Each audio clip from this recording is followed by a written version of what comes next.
How to manually keyframe a mask in Premiere Pro. Let's get into it.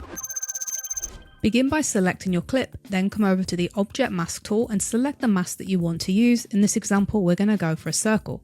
Next, come over your program monitor, click and drag to create your mask. Hold Shift if you want a perfect shape. So I'm going to mask this skateboarder here. In order to manually mask this, we need to select Frame. This is going to allow us to mask this frame by frame.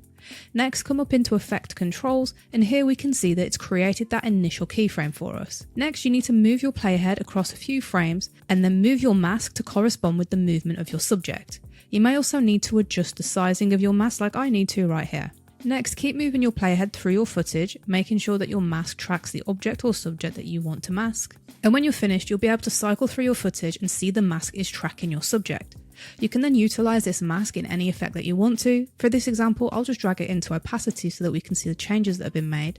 Now, if we play this through, we have this circular mask perfectly following that skateboarder, and that has been manually keyframed. And that's all there is to it.